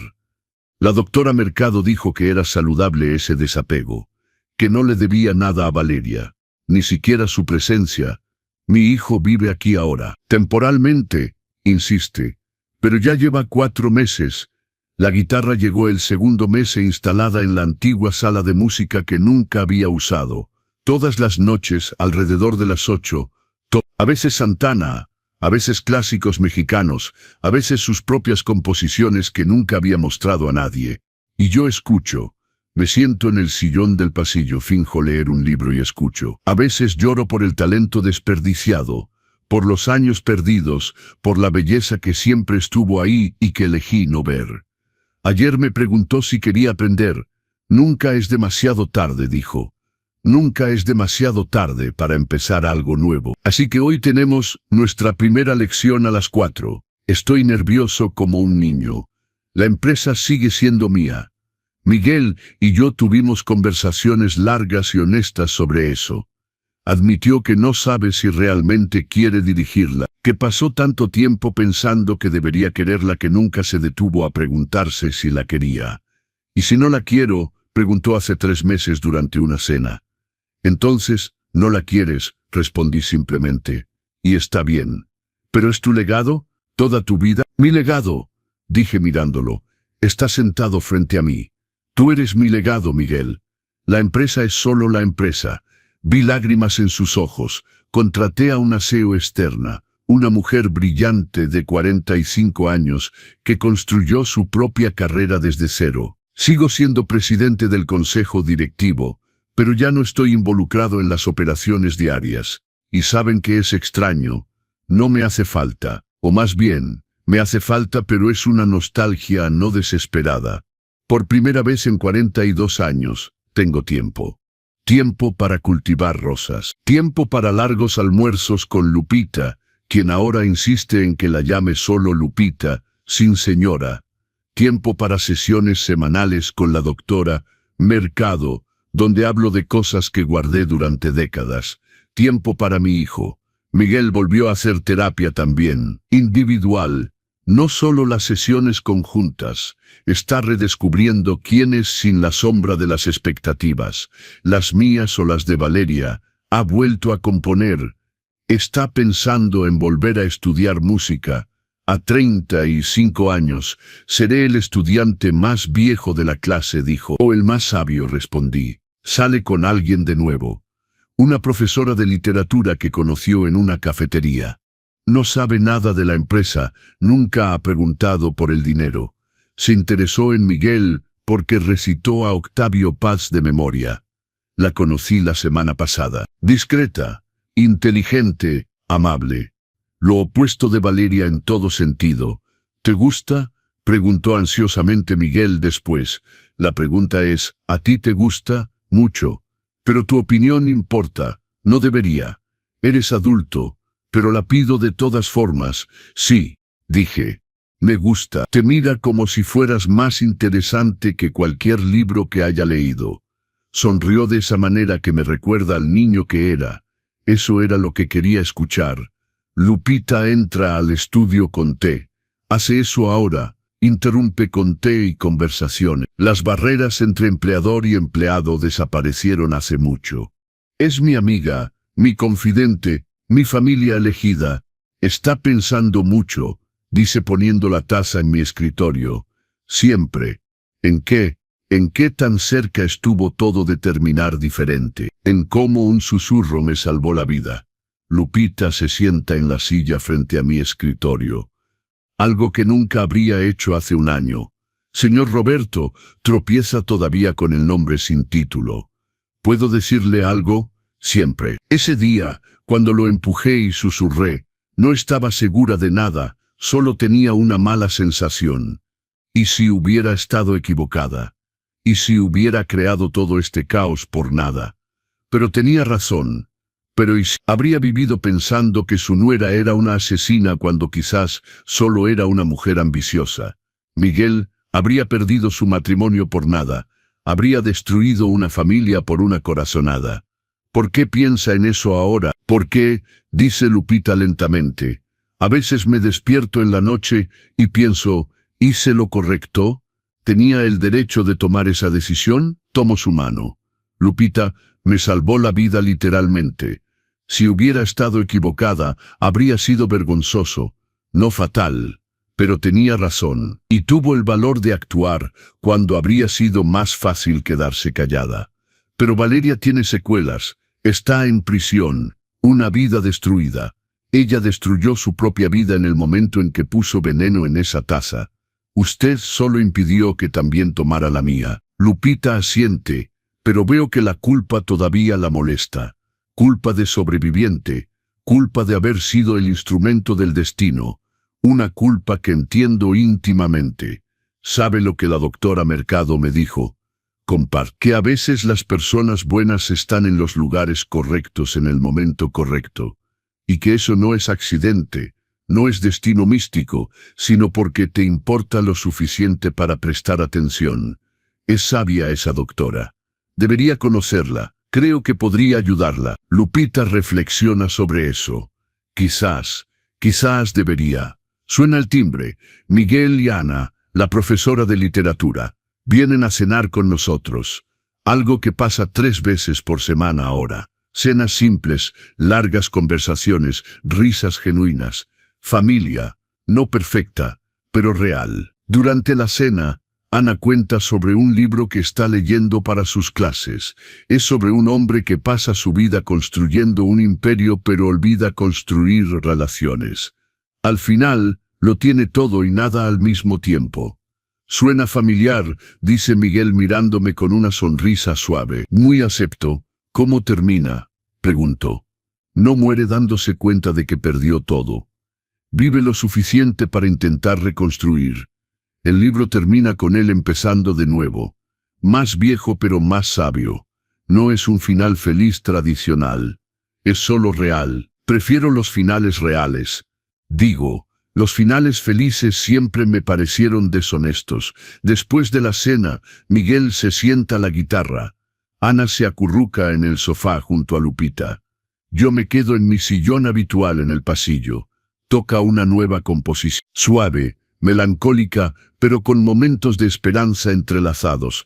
Es sobre ti, dice cuando termina. Sobre nosotros, sobre casi perderlo todo para finalmente encontrar lo que importa. No puedo hablar, solo me siento ahí, las lágrimas corriendo libremente. Más tarde, cuando todos se han ido a dormir, salgo al jardín. La noche está clara, las estrellas visibles incluso con la contaminación lumínica de la ciudad. Me siento en la banca que hice instalar junto a los rosales. Pienso en el Roberto de hace un año, el hombre que estaba a punto de transferir la empresa a su nuera, pensando que hacía lo correcto. El hombre que no tenía tiempo para jardines o guitarras o largas conversaciones. El hombre que medía su valor por el tamaño de su imperio. Ese hombre casi muere. De cierta manera sí murió. Y en su lugar creció alguien nuevo. No completamente diferente. Todavía soy terco. Todavía tengo opiniones fuertes. Todavía amo la empresa. Pero ahora hay espacio para otras cosas. Para rosas. Para música. Para silencios cómodos con mi hijo. Para té. Con Lupita. Para segundas oportunidades. Valeria me hizo un regalo terrible. Al intentar tomar mi vida, me forzó a examinarla, a cuestionar qué importaba realmente, a darme cuenta de que los legados no están hechos solo de dinero y edificios, sino de momentos y conexiones y amor imperfecto pero sincero. Miguel sale de la casa, envuelto en una cobija, se sienta a mi lado sin preguntar.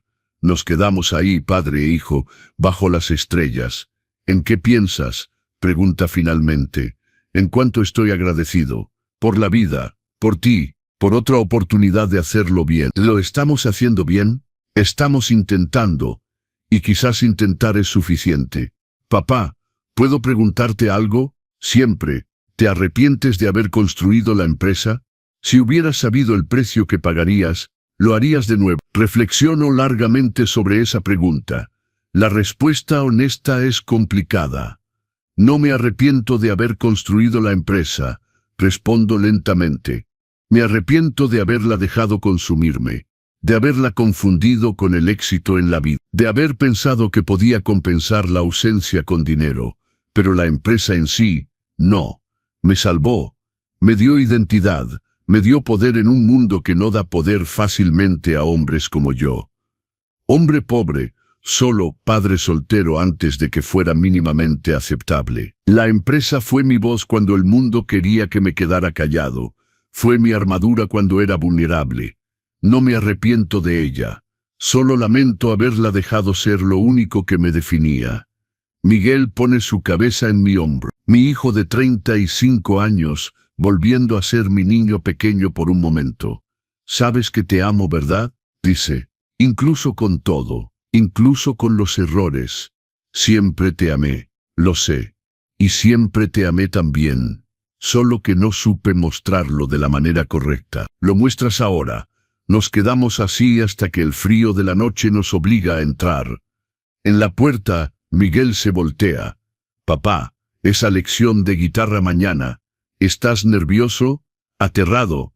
Bienvenido a mi mundo de hace 30 años. Sonríe. Pero esta vez estaré ahí, aplaudiendo cada nota falsa. Porque lo que importa no es tocar perfectamente, es tener el valor de intentar. Mientras me preparo para dormir, me miro en el espejo. Veo a un hombre de 65 años con más arrugas de las que tenía hace 6 meses. Más cabello blanco. Pero también veo algo nuevo en mis ojos.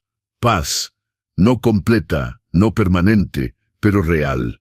Mañana tendré mi primera lección de guitarra. La próxima semana inauguraremos un programa de becas en la empresa para hijos de trabajadores metalúrgicos. El mes que viene, Miguel tocará en un pequeño recital en la escuela de música donde empezó a estudiar. Y estaré ahí, en primera fila, aplaudiendo. La vida que casi pierdo continúa. Diferente, más pequeña en algunos sentidos, infinitamente más grande en otros. Y cuando cierro los ojos, todavía puedo escuchar ese susurro que lo cambió todo. No lo beba, solo confíe en mí. Confié, sobreviví. Y ahora, finalmente vivo. Esto no es el final que imaginé cuando empecé a construir mi imperio a los 18 años. Pero es real, es honesto, es mío. Y por primera vez en 65 años, es más que suficiente. Es todo. ¿Cómo equilibras la ambición profesional con la vida personal? Tu participación fortalece nuestra comunidad y me motiva a seguir creando contenido que importa. Nos vemos en la próxima historia.